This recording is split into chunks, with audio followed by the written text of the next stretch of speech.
গরু যার নাম দেবী ছিল ও আজকে রাস্তা ভুলে সোরপুর গ্রামের জঙ্গলে চড়তে চলে গেল। শঙ্কর ওকে খুঁজতে খুঁজতে ওর পেছন পেছন সোরপুর জঙ্গলে ঢুকে গেল। দিন শেষ হয়ে গেছিল। তারপরে তো জঙ্গল আরো ভয়ঙ্কর দেখাতো, কিন্তু শঙ্কর নিজের ভালোবাসার গরু দেবীকে খুঁজতে গিয়ে আগে এগোলো। একটু দূর জঙ্গলে যাওয়ার পরে ও দেবীর গলার আওয়াজ শুনতে পেল।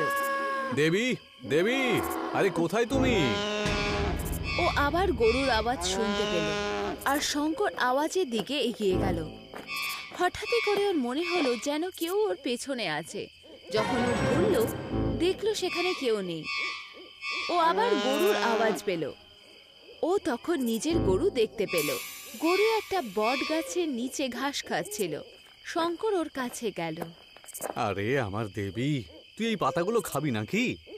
আয়, আমি তোকে পেরে পেরে খাওয়াচ্ছি।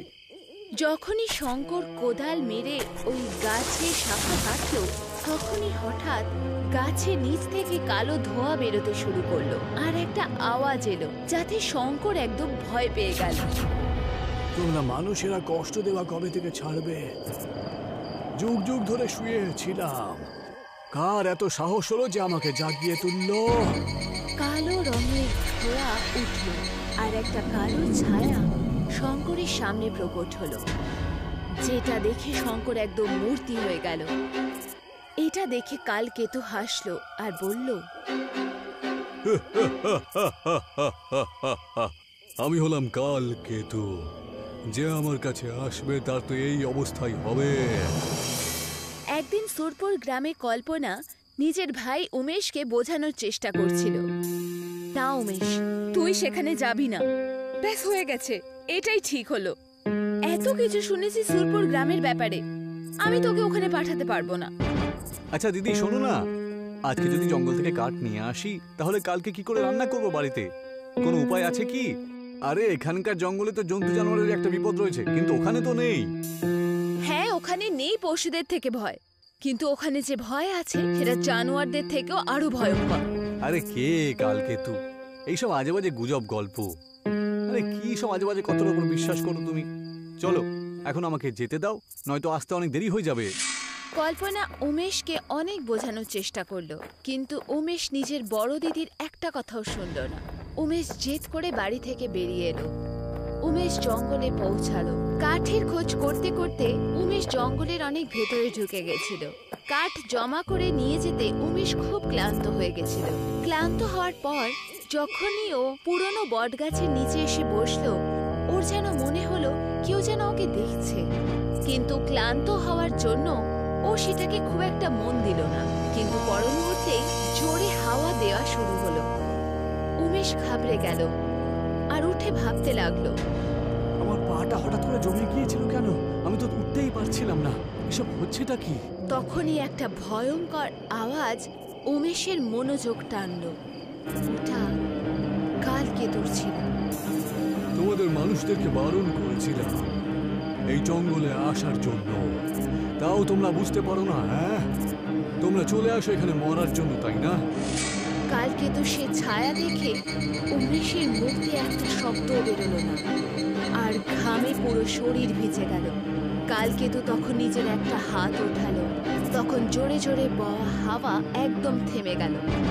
উমেশ ভয় পেয়ে বলল, আমায় ক্ষমা করে দাও। আমি আমি আমি আমি এখানে কাঠ নিতে এসেছিলাম, আমাকে যেতে দাও। যেতে তো আমি দেবই না, বরং এবার আমি তোমার প্রাণ কেড়ে নেব।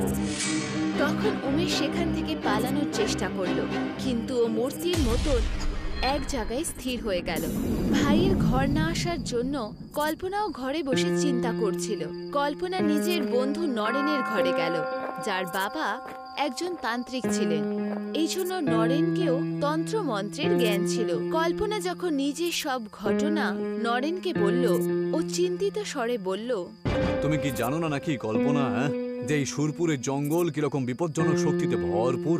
কালকেতু ব্রহ্মচর্য পালন করে সেই কালকেতু। এটা শুধুমাত্র একটি গল্প নয়, ও সত্যি সত্যি ওখানে থাকে।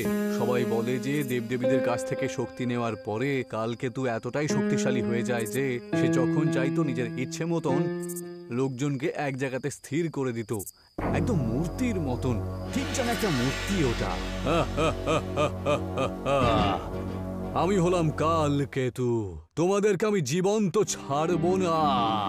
দাঁড়া কালকেতু, ঋষিদেরকে মেরে তোর কোনো লাভ হবে না। তোমাদেরকে মেরে আমি আনন্দ পাই। চলে এসো, আমি তোমাদেরকে মূর্তি করে দিচ্ছি এখন। বাঁচাও, বাঁচাও! ব্রহ্মচারী হওয়ার কারণে ও স্ত্রীদেরকে আর মেয়েদের কোনো ক্ষতি তো করে না। স্ত্রী ছিল তার দুর্বল একটা দিক। তখন ঋষি মুনিরা দেবীর সাহায্যে ওকে মেরে দিয়ে ওর আত্মাটাকে একটা গাছের নিচে পুঁতে দিয়েছিল। কালকেতু, তুমি এই গাছে আবদ্ধ থাকবে। অনেক যুগ পরে যদি এই গাছের উপরে কোনো লোহার স্পর্শ হয়, তখনই তোমার আত্মা সেখান থেকে মুক্তি পাবে। ওই গাছটা ওই জঙ্গলেতেই রয়েছে। সবাই বলে ওই গাছটাকে নিয়ে কেউ কিছু করলে নাকি কালকেতু আবার ফিরে আসতে পারে। এই কথাটা যদি সত্যি হয়, তাহলে আমাকে যে কোনো উপায়ে আমার ভাই উমেশকে বাঁচাতেই হবে। হ্যাঁ, আমরা অবশ্যই যাব। কিন্তু কালকেতুর কবল থেকে আমরা উমেশকে বাঁচাবো কি করে? ওখানে তো খুব বিপদ আছে। আমার বাবা তো বলে যে এর শুধুমাত্র একটাই উপায় রয়েছে। নরেন পাশে রাখা সিন্দুক থেকে একটা থলি আর কাগজপত্র বার করলো। একটা কাগজ কল্পনার হাতে দিল আর বলল, এই দেখো, এটা হলো সেই মন্ত্র যেটার সাহায্যে কালকেতুর আত্মাকে নিয়ন্ত্রণ করা যেতে পারে। কালকেতু একজন ব্রহ্মচারী ছিলেন, যেই গাছে ওনার আত্মা বন্দী রয়েছে। যদি একটি মেয়ে ওই গাছের মাঝখানে বসে এই মন্ত্রটা পড়ে, তাহলে সে নিয়ন্ত্রণে চলে আসবে। এরকমটা লেখা তো রয়েছে এই কাগজের মধ্যে। কল্পনা কাগজে লেখা মন্ত্র পড়ল। কালকেতু মহাক্রোধম তস্য শক্তি বিনাশনম দুষ্টাত্মনম নষ্টম কুর্যাৎ সঞ্চম অন্তলম প্রতি अस्मिन् महाशक्तिम् अहं मन्त्रं दीक्षितं शरणं जयो धर्मेन सिद्धिम सर्वे ত্রাণম ময়ি রক্ষম। তোমার মনে হয় মন্ত্র দিয়ে কিছু হবে? সেটা তো ওখানে গিয়েই জানতে পারবো। তুমি মন্ত্রটাকে ভালো করে মনে করে নাও। কল্পনা আর নরেন সুরপুরের জঙ্গলের দিকে এগিয়ে গেল। অন্ধকারে ওদের গাড়ি ঠিক জঙ্গলের বাইরে এসে দাঁড়ালো। সুরপুরের জঙ্গল খুব ভয়ঙ্কর দেখাচ্ছিল। কল্পনা আর নরেন দুজনে জঙ্গলে ভয় পেতে পেতে ঢুকলো। কল্পনা, একটু সাবধানে। এখানে কিন্তু প্রতি পদক্ষেপে বিপদ রয়েছে। উমেশকে খোঁজার জন্য তো আমাদের আরো ভেতরে ঢুকতে হবে। নিজের ভাইকে ফেরত আনার জন্য আমি যে কোনো কিছু করতে পারি। কল্পনা, আমি বরং সামনে থাকি, তুমি আমার পেছনেই থাকবে, ঠিক আছে? চলতে চলতে ওরা দুজনে সেই বটগাছের সামনে এসে পৌঁছালো। ওদের কথার মাঝখানেই একটা অদ্ভুত হাওয়া চলতে শুরু করলো, আর হঠাৎই ওদের দুজনের সামনে কালকেতুর বিশাল কালো ছায়া প্রকট হয়ে গেল।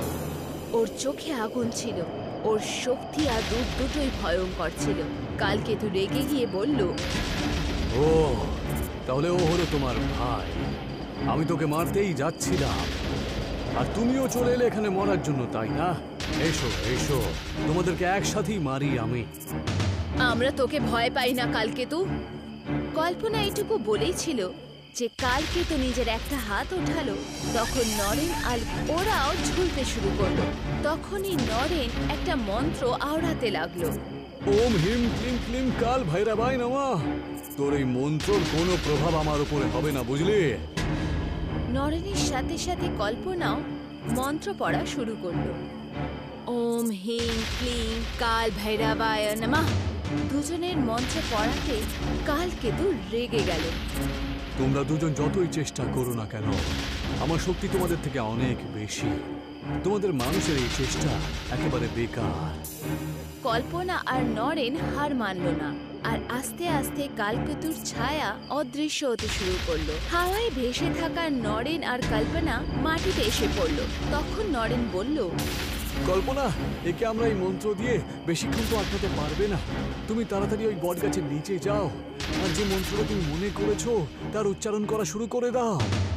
তখনই হঠাৎই কালকেতু নিজের বিশাল একটা পাঞ্জা কল্পনার দিকে এগিয়ে গেল। নরেন নিজের থলি থেকে একটা ছাই বার করে ওর দিকে ছুড়ে দিল। তখন কালকেতুর ছায়া ছটফটিয়ে উঠল। যাও কল্পনা, তুমি তোমার কাজ শুরু করো। আমরা ওর শক্তিকে খুব বেশিক্ষণ সামনে রাখতে পারবো না। কালকেতু তখন হাসতে শুরু করলো।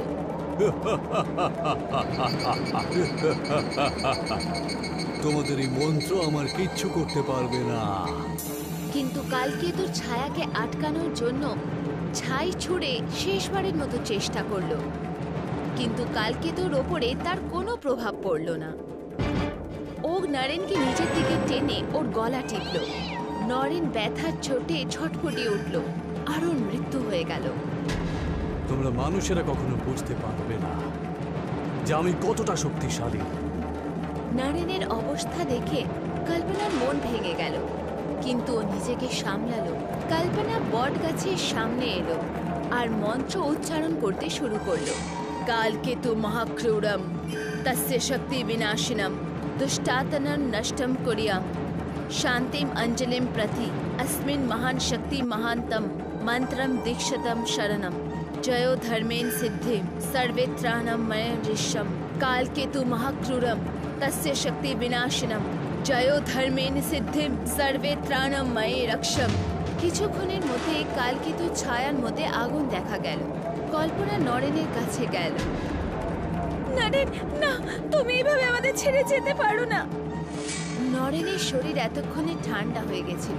কালকেতুর ছায়া অদৃশ্য হতেই উমেশ আর শঙ্কর, যারা কিনা ভূত হয়ে গেছিল, ওরা ওদের শরীর ফেরত পেল। এখন সূর্য উদয়ের সময় হয়ে গেছিল আর জঙ্গলে কালো ছায়ার জায়গায় সূর্যের আলো নিয়ে নিল। যেন মনে হচ্ছিল সুরপুরের জঙ্গলের জীবনে একটা নতুন অধ্যায় শুরু হলো।